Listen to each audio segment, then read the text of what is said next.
We did it, guys. We jailed the Un-Jailable. What? Hold on. Excuse me, Mr. Tiktak.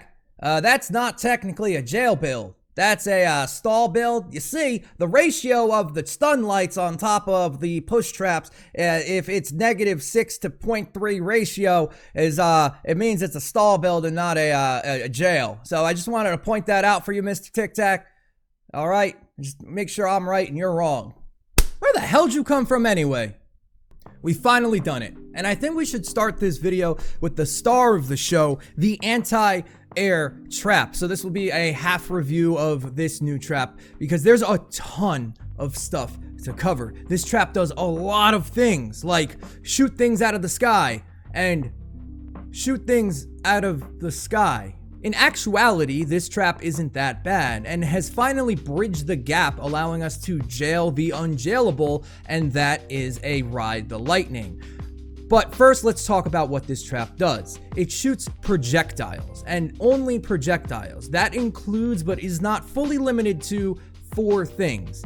Bones from bone throwers, propanes when they throw, but not if they self-detonate, beehives from the lobbers, and lobber skulls. It does not shoot one of the following, which might be a little irksome, and that is flung husks from flingers. That is something it does not shoot at, and you need to take care of that separately. For a small review about this, there's not much else to talk about except roll it like this. You want as much reload speed on this bad boy as you can absolutely get, and that is the anti-air trap. Very small change, but has a huge impact within the game, allowing lobber shields to be yet less cumbersome, and you don't have to put them everywhere, and just drop a couple of these traps. They're not expensive at 7 nuts and bolts, 4 planks, and 2 quartz. The quartz is the killer. But that's really it about the anti-air trap. Let's get into jailing the Un-Jailable on the Ride the Lightning.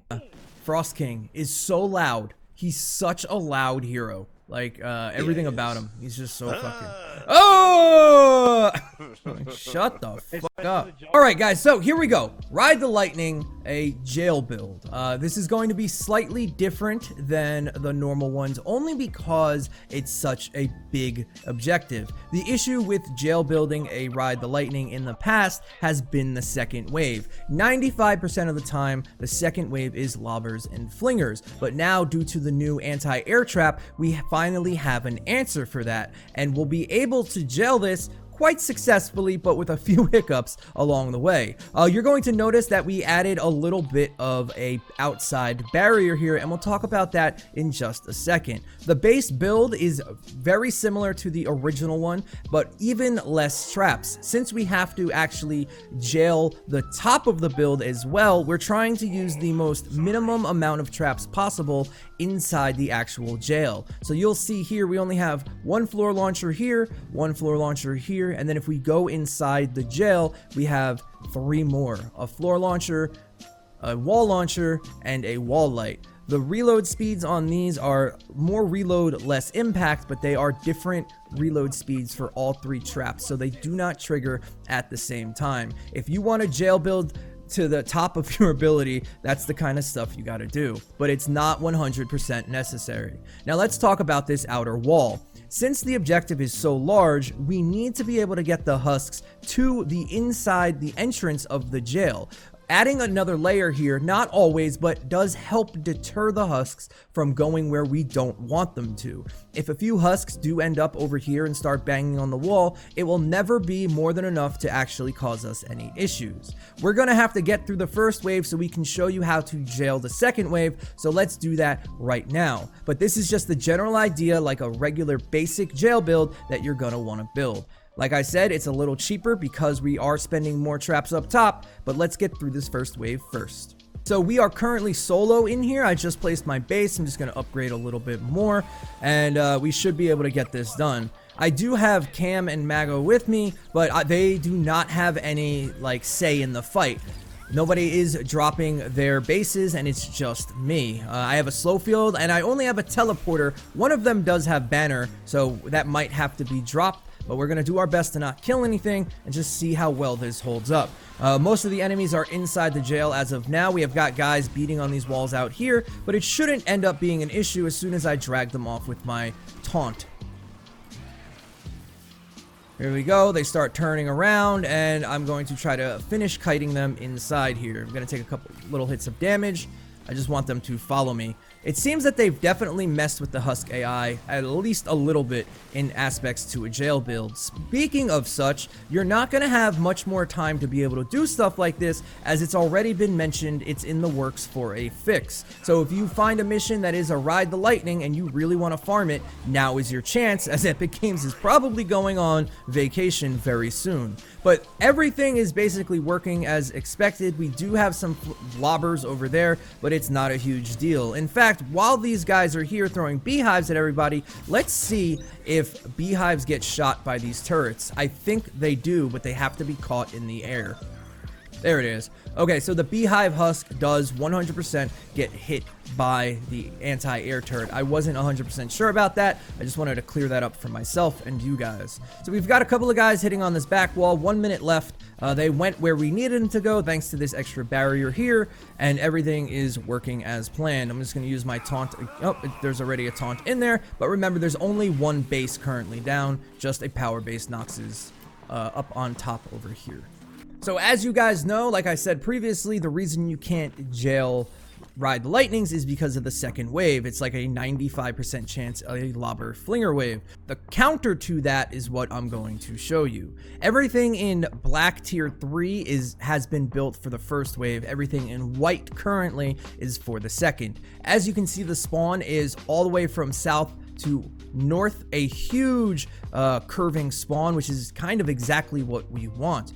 Like I said, you're going to have to spend a little more mats here to build a few more traps, and those are going to be the anti-aircraft ones, the anti-air turrets. We're going to place 6 of them. Last time we tested this, we only used 4, and even though we got through the mission, it was a little sketchy from time to time. But regardless, with all the new Husk AI changes, this isn't a bad setup for how cheap it is. A total of 2, 4, 5, 6, 7, 8, 9, 10, 11 traps for the entire build. The last thing we need to talk about is that these anti-air traps don't shoot flung husks from flingers. They only shoot skulls, beehives, propanes when thrown, and bones from the bone throwers. That's it. So we're gonna have to figure out a way to deal with a few husks that may land up here regardless of these anti-air turrets. For that, we're going to place a defender with an old Betsy. The reason he's in a box is because we don't want him shooting at anything except for stuff that lands on top of the build.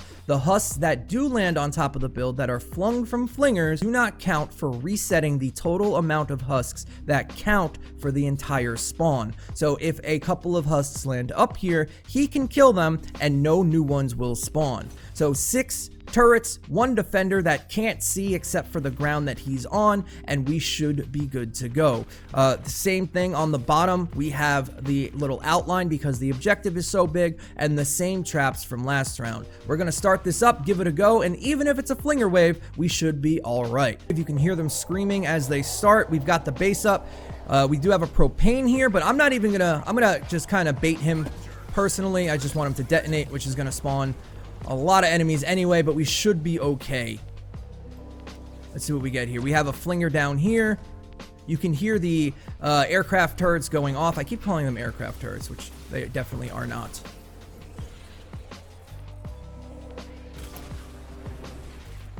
The jail is going off, which perfectly, even though there are some propanes in the mix, it's not enough to break tier 3 walls with a base. Out of the sky. With a base on top of them. The flingers are flinging their best, but it's not enough to really do anything. If I had a single attack weapon, I would take care of this propane myself, but he's just going to ignite anyway. See if I can stop him. He did drop us out of the air. Are they? The propanes are? He's killed like, no, your defenders killed like 5 of them in midair. Right, and it doesn't count for new bosses. We did get a mini boss because I killed all those little guys with the propane at the start, but we should be okay here. Can we get a banner down on this wall? Mini boss. Yep. I don't have a a push.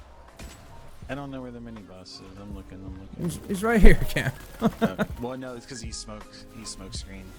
Let's see if I can just. I'll try to aggro him out of here. And that should be the end of it. The defender up top is 100% working, not killing anything on the ground and not causing any new husks to spawn, which is exactly what we need to happen. But anything that does land up here, the turrets and the defender will take care of them. Mini boss, once again, is because that early propane, I smacked him, he blew up a bunch of little husks next to him. The defender is taking care of the flung husks, which spawn no new ones, as I was saying, which is awesome for a jail build. Works out really, really well. So there you go, guys. That's how it's done. We're gonna let this mission run out, but it works really, really well. The jail on the bottom working fine, even with a couple of propane explosions, is not enough to take down a jail build. As long as your base stays alive and the one defender up there with an old Betsy can kill the husks that do land up there, the occasional flingers or lobbers that you will get aren't really a big deal. In this case, we only have 3 flingers, but the last mission that we did do, which I'll show footage of now, we had almost 10. So it does work. This one came with propanes. We took care of them. We spawn shopped them. The flingers are here just hanging out and just throwing up, you know, as many things as they can. But between the defender and the turrets, we are all good to go. So I think what's going on though is that they throw skulls. They can only throw 1 husk at a time, I think. And if that husk is either alive on the map or dead, then they get to throw another one. I think that's what's going on. That was actually really good. Yeah. It's good to know, right? I mean, that was a single base with brick. Yep. Yeah. So there you go, guys. Jailing the Un-Jailable, a Ride the Lightning mission now with the anti-air trap. It is possible. Pretty easy too. That mission went very, very smoothly. The first one we did was a little rough, but that's because we made mistakes personally. We killed too many things and we got smashers to spawn, but that's on us. The second wave will almost always be lobbers and flingers, and 4 to 6 of those anti-air turrets with a defender is more than enough to keep your base alive throughout any of the shenanigans that the husks may try to pull. The build I was using, and that was just my base that you guys saw, there were other people there, but it was just my base, was power modulation, frozen castle, and lofty architecture with mega base. Since it's a larger spawn, this is kind of necessary as you want your base to get up higher and extend a little more onto that second barricade that we were talking about. And then I had work, and Night Stalker. This is just what I was using for Frostnite. Lastly, don't bring a teleporter, bring a banner instead. That was on me, but Cam used one of his, so it's still technically only one person doing anything. And that's it, guys. Let me know if you guys try this. Make sure to get it done soon. They have already announced that they're looking at stall builds and a way to nerf them too. So if there's a mission that pops up that is for rain or lightning that you really want to grind and it would happen to be a Ride the Lightning, guess what? Now you can jail them as well. Friends, no friends, doesn't matter. Everything is beatable with a stall build. Thank you guys so much for watching. Let me know what you think down in the comments below. If you want to support the channel in any way, you can always use creator code OOTikTakOO. If you like streams, I stream 4 days a week over at twitch.tv/Roundedtiktak. We would love to have you come by and say what's up to the pack. And lastly, if you're new to the channel, I post videos like this, full weapon breakdowns, trap guides, and everything else in between. Let's see what's going to happen within the coming weeks with more new trap reworks, and this is the place to get your information. Think about subscribing, guys. I'll see you on the next one. Tic Tac out. Peace!